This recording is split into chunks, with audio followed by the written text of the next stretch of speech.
우리의 죄사함을 간구하시는 예수 그리스도. 그렇다면 그리스도께서 우리를 위하여 간구하신 복은 구체적으로 무엇입니까? 그것은 죄사함의 복이었습니다. 아버지, 저들을 사하여 주옵소서. 얼마나 놀랍고 귀한 복입니까? 죄사함의 복. 이것은 하나님께서 우리에게 베푸실 수 있는 최고의 신적 특권이요, 하나님의 은혜가 우리에게 줄 수 있는 가장 귀한 선물입니다. 주님의 모든 백성은 한결같이 이 귀한 선물을 받아 누리게 됩니다. 새 언약, 곧 은혜의 언약의 취지에 따르면 하나님은 우리에게 이렇게 말씀하십니다.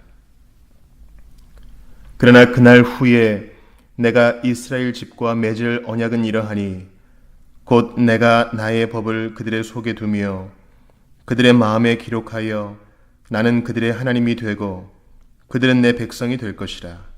여호와의 말씀이니라. 그들이 다시는 각기 이웃과 형제를 가리켜 이르기를 너는 여호와를 알라 하지 아니하리니 이는 작은 자로부터 큰 자까지 다 나를 알기 때문이라. 내가 그들의 악행을 사하고 다시는 그 죄를 기억하지 아니하리라. 예레미야 31장 33, 34절. 하나님께서 우리의 죄를 다시 기억하지 않으신다니 이 얼마나 놀라운 은혜인지요. 우리의 죄를 다시는 기억하지 않으시는 하나님의 은혜. 여러분, 잘 생각해 보십시오.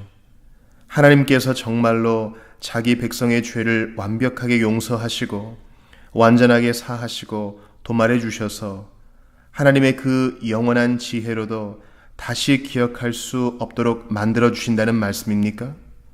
정말 하나님께서 그들의 죄를 법적으로 기억하지 않고 따지지 않으신다는 말씀입니까? 하나님께서는 그렇다고 말씀하십니다. 우리도 그렇다고 믿고 있습니다. 그러므로 성령께서 이 진리를 여러분의 양심에 증거해 주시도록 간절하게 기도하십시오. 눈꼽만큼도 주저하지 말고 이 진리를 믿으십시오. 하나님은 여러분의 죄를 그리스도에게 대신 짊어지게 하셨습니다. 그러므로 여러분의 모든 죄는 더 이상 여러분에게 있지 않습니다.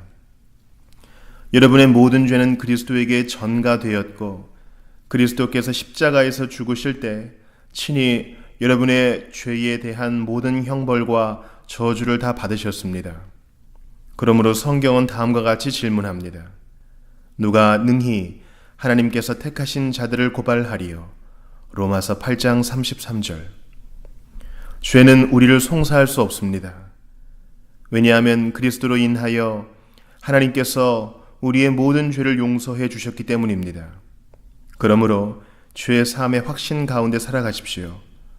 죄의 사함을 확신하게 되면 여러분의 마음이 녹아져 회개하며 기쁨으로 충만하게 될 것입니다. 그러나 동시에 여러분의 그 많은 죄에도 불구하고 하나님께서 여러분과 화목을 맺으셨다는 사실로 인하여 여러분의 마음이 부끄러움과 자기 혐오와 자기 증오로 가득 차게 될 것입니다. 한번 생각해 보십시오.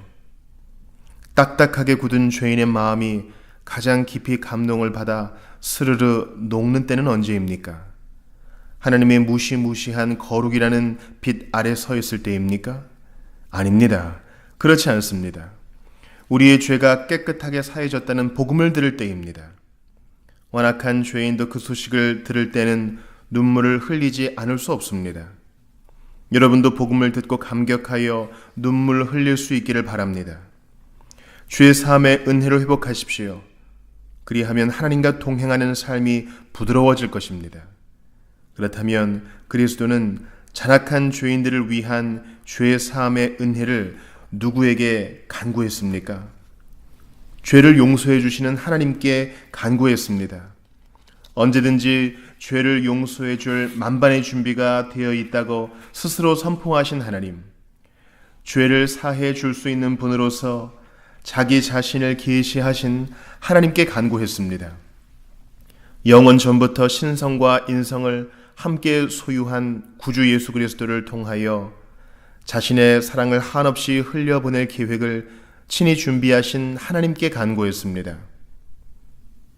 여러분, 이것을 깊이 생각해 보십시오. 단 한 번의 희생 제사를 통해서 곧 우리 주님께서 자기 자신을 단번에 제물로 드린 십자가의 죽음을 통해서 타락한 인류 중에서도 가장 죄 많은 사람들에게 하나님이 모든 은혜와 복 중에서도 가장 큰 은혜와 복을 아낌없이 베푸실 수 있었다니 이 얼마나 놀라운 일입니까? 또 이것이 하나님과 우주 만물 앞에서 의로운 일이 되었다니 이 얼마나 놀라운 일입니까? 죄를 사해 주시는 하나님의 은혜는 스스로 겸비하여 참회하고 죄를 자백하는 영혼들에게 얼마나 풍성하게 흘러넘치는지요. 우리가 상상하는 그 이상입니다. 한번 생각해 보십시오. 사람의 마음에서 가장 달콤한 감정은 무엇입니까? 복수심입니까? 용서하는 마음입니까? 이 질문 앞에서 고개를 갸우뚱거리며 대답을 망설이는 사람은 아무도 없을 것입니다. 당연히 용서하는 마음이 가장 달콤한 감정입니다. 그렇다면 이 생각을 하나님에게로 적용시켜 보십시오. 하나님에게도 용서라는 것은 너무나 기쁘고 즐거운 감정입니다. 그것은 사랑이 풍성하고 은혜로우며 베풀기를 좋아하는 하나님의 성품과도 딱 맞아떨어지는 감정입니다. 성경은 하나님이 심판하시기를 기뻐하지 않으시고 오히려 긍휼 베풀기를 즐거워하신다고 말합니다. 하나님의 성품이 이러하기 때문에 하나님의 도덕적 통치가 우리에게 요구하는 모든 형벌을 그리스도께서 완전하게 감당하심으로써 하나님은 명예롭고 영광스럽게 우리의 죄를 용서해 주실 수 있는 것입니다. 이제 우리는 십자가 위에서 드려진 그리스도의 이 놀라운 기도가 우리에게 보여주는 하나님의 용서에 대한 또 다른 측면을 살펴볼 준비가 되었습니다. 하나님의 용서는 가장 극악무도한 죄에도 해당되고 죄인 중에 괴수 같은 사람들에게도 베풀어진다는 것입니다. 앞에서 살펴본 대로 십자가 주변에는 부패한 인간의 모든 악함이 총집결되어 있었는데 어떻게 보면 하나님께서 자신의 은혜가 얼마나 놀랍고 풍성한지를 더욱 감동적으로 보여주기 위하여 그런 상황을 허용하신 것으로 보입니다. 죄가 더한 곳에 은혜가 더욱 넘쳤나니 로마서 5장 20절. 회개하는 심령으로 하나님 앞에 서 있는 분들이요, 이 얼마나 격려가 되는 진리입니까? 여러분의 죄악이 아무리 거대하고 악할지라도 여러분은 그 죄악을 십자가 앞으로 가져올 수 있습니다.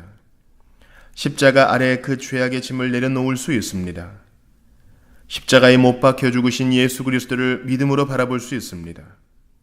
창에 찔린 그의 옆구리에서 흘러내리는 보혈로 여러분의 죄를 씻을 수 있습니다. 그리고 우리의 죄를 용서해 주시는 하나님의 사랑이 얼마나 감미로운지를 맛볼 수 있습니다. 하나님께서는 이렇게 말씀하시면서 여러분을 부르십니다. 오라, 우리가 서로 변론하자. 너희의 죄가 주홍 같을지라도 눈과 같이 희어질 것이요 진홍같이 붉을지라도 양털같이 희게 되리라. 이사야 1장 18절. 그리스도의 십자가 아래에 서서 거기에서 흘러나오는 빛 가운데서 하나님의 이러한 선언문을 읽으면서도 여러분이 죄인 중에 괴수일지라도 여러분을 위해서, 바로 여러분 한 사람 한 사람을 위해서 죄사함의 은혜가 예비되어 있다는 사실을 믿지 못하고 망설이시겠습니까? 십자가 위에서도 말씀 속에서도 죄사함의 은혜가 확실히 선포되었거늘 어떻게 그렇게 할 수 있겠습니까? 망설이지 말고 믿고 죄사함의 은총을 깊이 맛보십시오.